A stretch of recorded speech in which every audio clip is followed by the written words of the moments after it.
Okay, we lit it just like a fuse, so no need to pick and choose. Welcome to 2020, where we do more than interviews. The hottest be coming through, jumping knowledge on all of you. Get a peek at the front of you with the truth that they offer you. Yeah, hands up, we doing it for the culture. To give artists and businesses more exposure. Keeping it real and stay silent just like a boulder. It's about to go all the way down, can't get no lower. Chasing my dreams, know that they get no slower. But if I stay running, I promise they getting closer. Moreover, success my older. And if you're sleeping on me, I'm waking them up like Folgers. I told you, coming from the land with the tide roll. Well, we'll be on a whole different vibe, though. We like to ride slow and keep our windows tinted so you really can see us like Stevie Wonder waking up with his eyes closed. Yeah, got the kind of flow that rock the boat. On my 16s of pounds of dough. And if you figure you can hang with me on the mic, then grab some rope. Matter of fact, better grab some hope while you at it. We keep it live, it's time to tune in. Turn up the sound on what you're using. It goes so hard, I think it's bruising. The show is 2020, no need to zoom in. Yeah.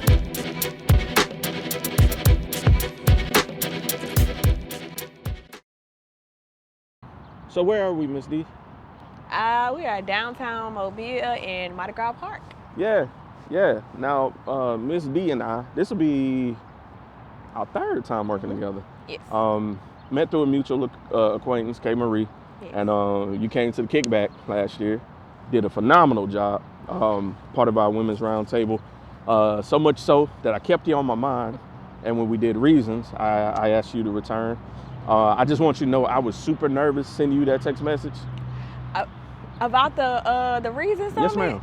Why? Because for some reason, I was just like, she ain't got time to do this. I'm so impersonal. Like I'm very approachable. Like you gotta be scared to ask me. I like working, so it don't bother me. Like I like doing something like that, and I actually had wanted to do something similar to it. Mm-hmm. So when you asked me to do it, it was like, oh, okay, I'm with it. I didn't know I was gonna moderate. Now you threw that in there on the spot, but it went good, well, and I really enjoyed it. Man. But no, you did phenomenal. Mm-hmm. You didn't need any sort of direction. You just knew exactly what to do, and once you got in and people got to talking, I just saw you just go. Mm-hmm. And I wanted to say thank you again. That was very meaningful. It was a project that had been on my heart for a while, mm-hmm. and I guess great minds think alike. Yeah. And to work with you in that capacity was phenomenal. Thank you again. You're welcome. I appreciate the opportunity. Yes, ma'am. So that being said, thank you for tuning in to another episode of A Business Minute. I'm your boy, Sir. I have returned. I ain't been dead. I just been a student. I had to work, had to cut some things, but I am back. The hiatus is over. And today I'm joined by the lovely Miss Dee Jones. She's taking time out of her busy schedule to come and do this for me again. How are you feeling? I'm good. A little sleepy. It's just the end of the day. My body's starting to wind down, but I'm good. Right. This is a post-work interview, so this is extra special. So I need people to click the like. I need you to share and do all of that because she took time out of her relaxation to do this, and this is very meaningful. So A Business Minute is just my way of giving back to the community and highlighting those who I think are just doing an exceptional job around the city. So one of my first questions I love to ask, because it shows the beginning, how did you get into the field of mental health? For me, it did not start off as me wanting to be a therapist or a counselor or anything. I've always had a passion for like wanting to help people in general. Mm-hmm. But I kind of say it's one of those things that I didn't pick, it picked me. Because growing up, I've always been like a defend people type of thing and fight for other people and be a voice for other people. Mm-hmm. And so that initially had me going down the route of wanting to be a lawyer.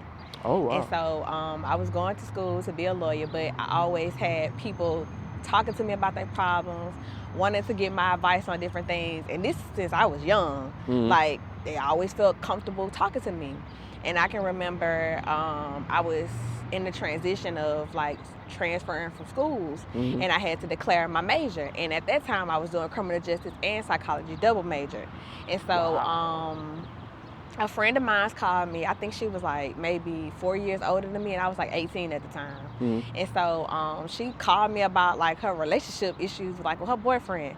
And her boyfriend was like staying together, and I think he was selling drugs and all this. I was just like, girl, I don't know nothing about this. Like at all. Like I felt really out of my depth in terms of talking to her. But I don't know, I guess whatever I said in that moment, it really like resonated with her and like stuck with her. And she was like, you know, very appreciative of me like taking the time out to be there for her. And immediately after having that conversation with her, I went and talked to my mom and I was like, people always like feel comfortable talking to me about their problems. I was like, I don't know why. I said it feels like, I don't know. And she was like, go with it. Like if you feel like this is something that, you know, you're supposed to be doing, look into it more, like go with it. I started researching in reference to like how can I broaden this and what can I do with it. And I started researching psychology because I always liked psychology since the first time I took it in 11th grade, but it was never something that I just was like, oh, I want to do something with it. Right. But from that moment, I looked into it and I wound up switching my major from criminal justice as my major to my minor, and I went full like psychology track, and from there became a therapist. So Wow, that's incredible. Like finding your position on accident is kind of cool, yeah. serendipitous. So let me ask you this: like, okay, so let's not skip over the years that it takes to get into this field and how many years of experience you got right now. Yeah. Like, I know there had to be a journey involved. Like, were there anybody that inspired you like along the way? Because changing your major is big. Let's say that first. Like, who helped you along the way? Honestly and truly, it was a path that I had to like pay for myself. Really? Because it was no one that I was connected to in that time frame that were therapists, that were in mental health, that were in that niche at all. So this was me literally carving out my own journey from being a first gen. Nobody in my family had graduated on top of going to school for psychology. Nobody wasn't doing that. Everybody was either doing like nursing, wanted to be a nurse or stuff like that. I didn't want to do that. I don't like blood. So that was out the question completely. But it just, once I went to, because I wound up going to the University of Mobile. Okay. And once I went there, I say God put people in position sometimes just for you. And it was this professor that I had, Dr. O'Malley. She wound up being there for me, I say, because she wasn't there when I initially got there. And the man who was over, like, to be my advisor, I didn't like him. He just, you know, was not the person for me. She came that following semester, and that lady literally taught me how to write papers. She taught me, at that time, they wasn't even having the psychology program do internships. Wow. She wound up, because she came from Ole Miss. So she wound up, she was like, for you to want to go to graduate school and this is like the track that you're trying to go, you need to get you an internship. So she wound up helping me, set up for me to get an internship. She wound up helping me like talk to different people, because at that time I didn't know if I wanted to do psychology or if I wanted to do social work graduate program. But so she helped me like contact these people, contact this person, email the people from this school, and she helped me tremendously. Told me about like the test that I needed to take, what I need to do, and helped me along that journey. And I graduated from University of Mobile. I actually finished in December of 2015, and I wound up actually walking across stage in 2016. And she helped me tremendously to the point where when I know you love. Shout out to Mobile. Listen, it happens. Just stop blowing the horn. We're gonna take a pause right there, you know, because it's trash. Jeez. He held it. Anytime they ready, they can stop. Okay. Okay, But sorry about that. after I graduated, she wound up leaving. After that, she completely left that school after I graduated. And by that time, in 2016, I think that fall, I wound up moving from Mobile to Troy to start my graduate program. And she had let me know, like, she had got offered another job at another school, and she was gone. She literally was there just for me. And I was like, God, if not her, I'll say she was the instrumental person that helped me along my journey and like really set me up. It's gonna be sounds everywhere. But I appreciate her like very much so, because she really opened my eyes to a lot of things in reference to academic that I didn't know about. And I didn't have people around that could help me in that sector that I was trying to go into, because it was different. Right. So I really appreciate her for that. Man. Now, I know how important it I'll get to it in just a second. Yeah, it's just you know, this, we're gonna take another pause, y'all. right? It ain't us. It's not us. Sometimes the bell has to ring. Ask not who it tolls for. That's a literary reference. So that being said, you firsthand can now understand how important it is to lend a hand where it's needed. What was the most memorable moment where you were able to reciprocate that in a way, where you were able to give, kind of a path for someone who may not have been able to find it on their own?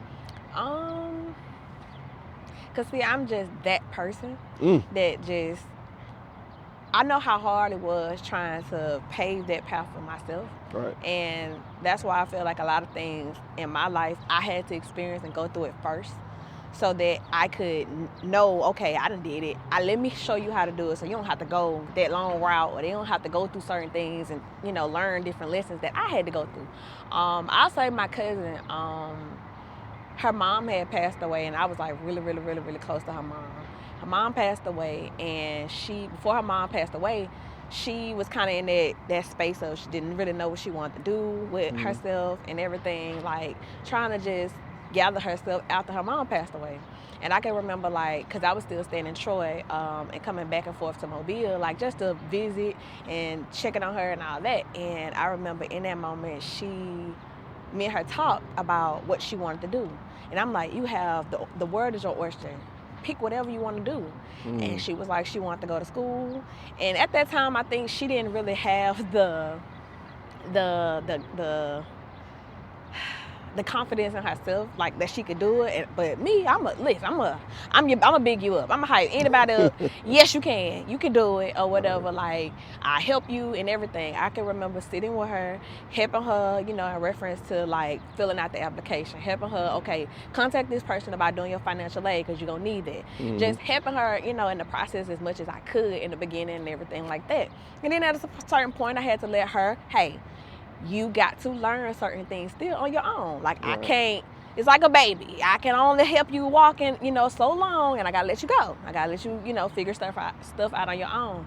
And I could say now she's at the end. She's about to graduate in a few weeks, and I'm like, I'm gonna be there. I don't care if nobody else be there. I'm gonna be there because I'm proud of her. Like, to see her journey from losing her mom, didn't know what she was gonna do, to getting married, to going to school. I'm just so overjoyed to see like her transformation. And so why wouldn't I want to be there to see just how much me pouring into somebody, how it affected their life? So that's amazing, man. And it's those type of influences that keep the thing going. Like you mentioned, is it Dr. O'Malley? Yes. Dr. O'Malley provided it for you. We can only imagine who did it for her. And just to see you continuing that, especially through like family. Yeah. And she's going to be able to do the same going on. So just knowing you're part of a conduit of like success is kind of dope. So let's flip it a little bit. Okay. Because if we're going to show the good, we got to show the hard, got to show the bad.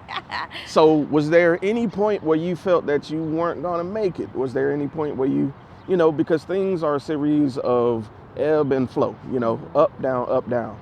What were one of those down moments like, and how it felt to bounce back from that? What year was that?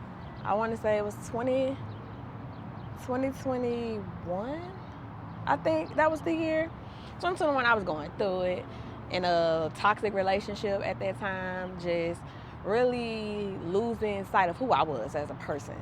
And I say it was a two-sided situation, because on one side I felt like I was walking away from, because I had completely said bump counseling, bump being a therapist, and this is after I had went to school, finished school, all this. I was like, I don't want to do it no more. I'm just gonna do something else or whatever. So I say this is two-sided, because in the midst of that, yes, I stopped for a moment, but I did other things and learned new skills about myself that I didn't even know. I started baking and had a whole like treat business and everything going on. And I was like, girl, when you start? Because I remember my dad, he was like, when you learn how to cook? You need to know how to cook, and you out here baking. And so like from that, I learned different skill sets. But it was in the midst of, I was at working this job, like after I hadn't quit, I was like, I'm just gonna just try stuff or whatever, trying to find a job. And I found this job and I was working it, and I remember being at the job and literally in that moment I was like, you're not supposed to be here. Like, this ain't for you. This is not where you belong. This is not you. This is somebody else. That's not you. You are destined for not this. And so I quit. I think I only worked that job for probably a month.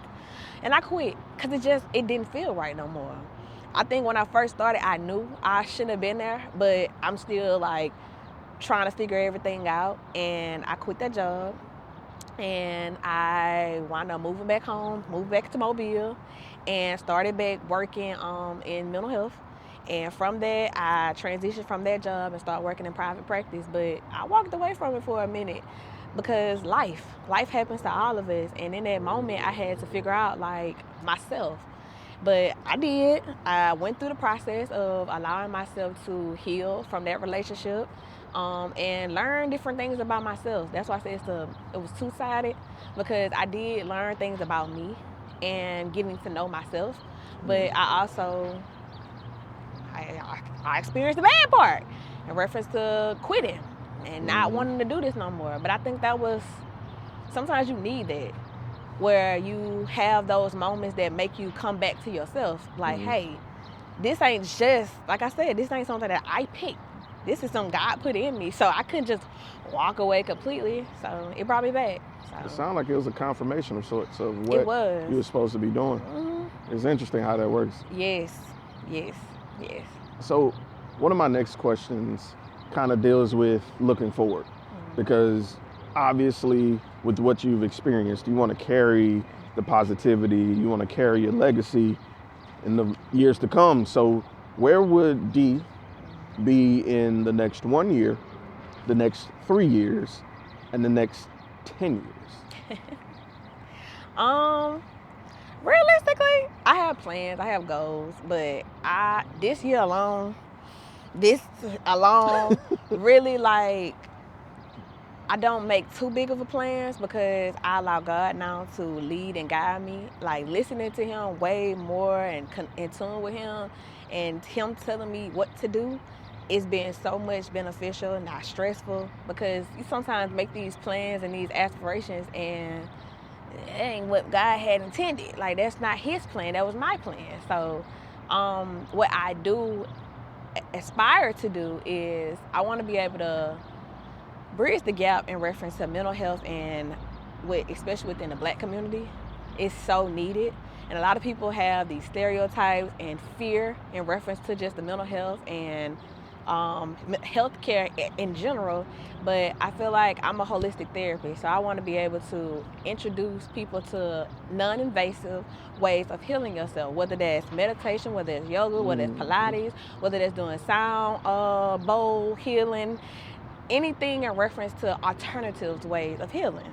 Because it's not just one size fit all, but if you're addressing the whole person, meaning your physical, mental, emotional, and spiritual well-being, if you're addressing all of that, you're healing yourself, essentially. And I feel like we can all heal ourselves. I'm an example of that. This ain't just, oh, I do this like as a living. No, I live it also. I do the yoga, I do the Pilates, I do the meditation, I do these things as well. I do therapy.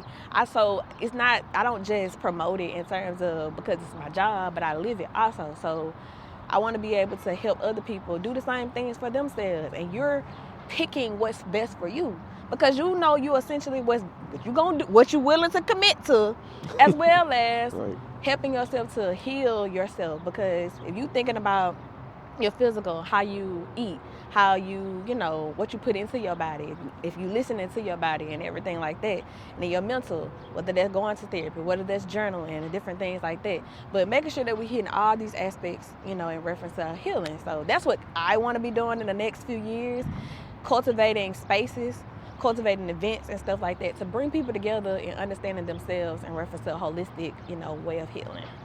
I love that. That's quite well said, man. I think that's important to explain to people, because of course you of all people understand that in our community, mental health is now getting better, but it was kind of like a taboo, not taken serious topic. And this is gonna sound messed up, but I'm gonna say it, but I'm really thankful that COVID caused us to sit down and just reflect. You could not escape it. You could try it as much as you can, but a year is a long time. Yeah. And I'm gonna be honest, I found a lot about myself. And being on my mental health journey led me to meeting you. And I completely understand what you mean about empowering yourself to do these things and living the message that you're teaching. Because sometimes, yes, I get up here and I highlight my city and I big up people, but I also have to provide that for myself. Absolutely. And in order to do that, I have to love myself the way that I'm trying to portray the love for other people. So I appreciate you bringing that to the forefront in the community, man. So last two questions. One of the hardest things to do is to take and calling an idea, a topic, and run with it. What words of encouragement do you have for that person who has an idea, but they are absolutely afraid to pursue it? I would say God didn't give it to you on accident. Ooh. He didn't give it to you on accident. It's a reason why he gave it to you. Because he knows what you're capable of. He knows that you're able to get it done. He knows that. He trusts you, if anything. If he gave you that idea, he trusts you to get it done. We let fear and our own insecurities get in the way of us doing the very thing that he's calling us to do. Because I'm pretty sure it nags at you, because I got some things that he told me to do and it be nagging at me, because that's meant for you to do it. It's meant for you to do it.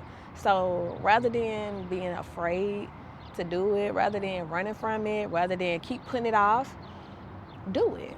Don't worry about the how.